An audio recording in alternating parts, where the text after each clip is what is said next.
Assalamualaikum warahmatullahi wabarakatuh. Selamat datang di channel YouTube Mahaswari Channel.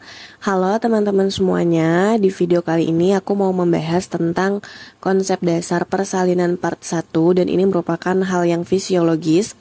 Karena kalau melihat dari kisi-kisi Permenpan RB di tahun 2023 untuk D3 ini berkaitan dengan hal-hal yang fisiologis, baik itu kehamilan, persalinan, nifas, dan lain-lain ya. Berbeda dengan D4, kalau D4 ini dia lebih kepada hal-hal yang patologis. Jadi dari komentar teman-teman yang ada di grup yang saya lihat banyak yang mengeluh bilang kalau misalkan soal-soal tesnya itu di luar nalar kayak gitu.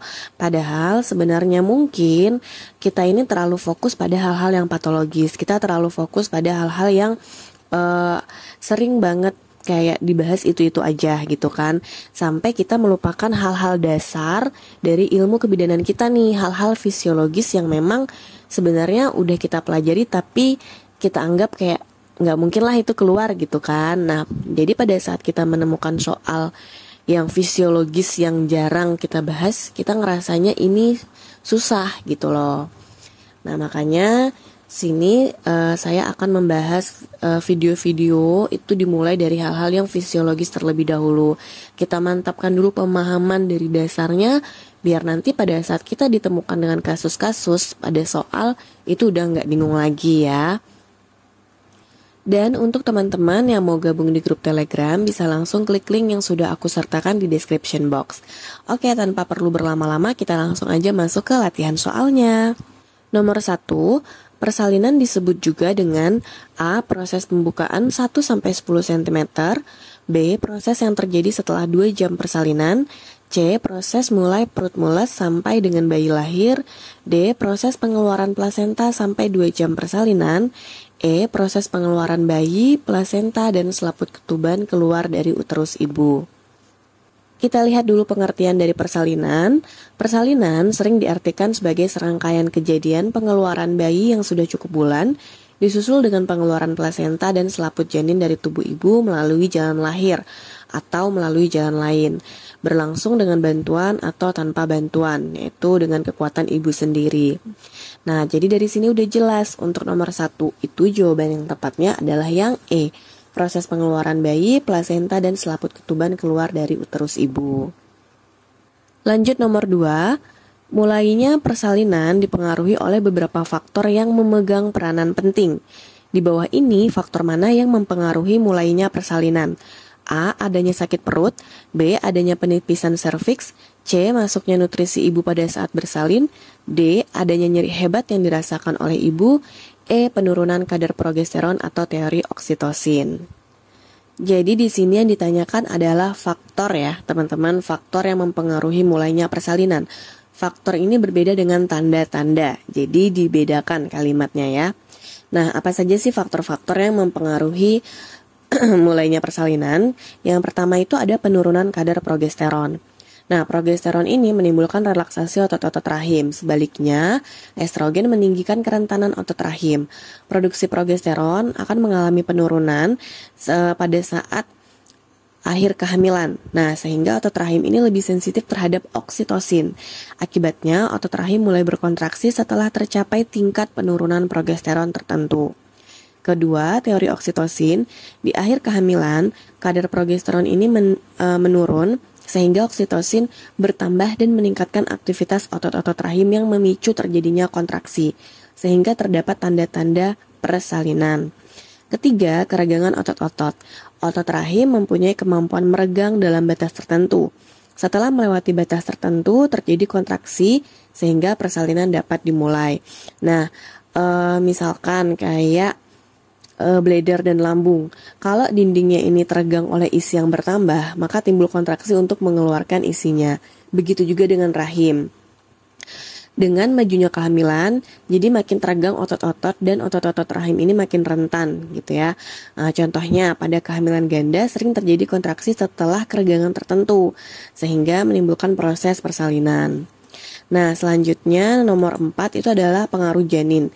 Hipofise dan kelenjar suprarenal janin rupa-rupanya juga memegang peranan karena pada anencephalus kehamilan sering lebih lama dari biasanya. karena tidak terbentuk hipotalamus. Pemberian kortikosteroid dapat menyebabkan maturasi janin dan induksi atau mulainya persalinan. Nah, yang kelima ada teori prostaglandin. Prostaglandin yang dihasilkan oleh DESI2 diduga menjadi salah satu sebab permulaan persalinan. Prostaglandin dapat dianggap sebagai pemicu terjadinya persalinan. Hal ini juga didukung dengan adanya kadar prostaglandin yang tinggi, baik dalam air ketuban maupun darah perifer pada ibu hamil, sebelum melahirkan atau selama persalinan. Oke, jadi ini adalah 5 faktor penyebab mulainya persalinan. Jadi untuk nomor 2 ini, jawaban tepatnya adalah yang E, penurunan kadar progesteron atau teori oksitosin.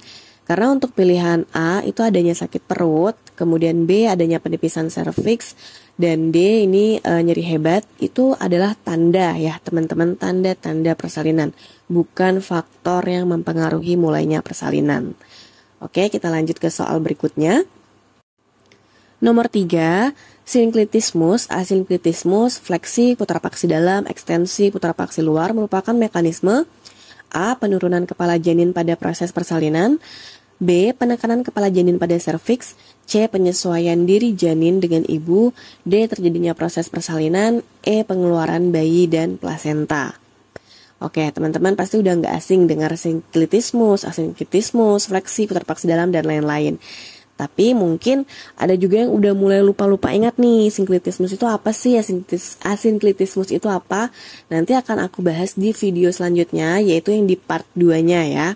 Nah, untuk nomor 3 ini udah jelas ya, jawaban yang masuk akal dan lebih tepatnya itu adalah yang A, yaitu berkaitan dengan penurunan kepala janin pada proses persalinan. Kita lanjut soal nomor 4. Dalam melakukan pertolongan persalinan, bidan harus mengetahui tahapan persalinan. Turun dan masuknya kepala janin ke bidang PAP secara berurutan meliputi A. Sinklitismus, asinklitismus posterior, asinklitismus anterior. B. Sinklitismus, asinklitismus anterior, asinklitismus posterior. C. Asinklitismus anterior, sinklitismus, asinklitismus posterior. D. Asinklitismus posterior, sinklitismus, asinklitismus anterior.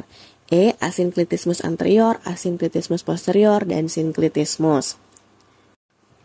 Nah, jadi yang ditanyakan itu adalah turun dan masuknya kepala janin ya teman-teman.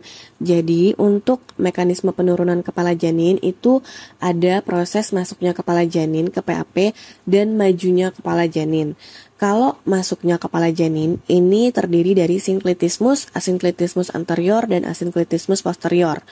Majunya kepala janin itu meliputi fleksi, putaran paksi dalam, dan ekstensi. Nah, untuk urutan penurunan kepala janin secara keseluruhan itu ada sinklitismus, asinklitismus, fleksi, putar paksi dalam, ekstensi, dan putar paksi luar. Jadi teman-teman bisa bedakan ya di sini. Untuk nomor 4 ini lebih tepatnya jawabannya adalah yang B, sinklitismus, asinklitismus anterior, dan asinklitismus posterior.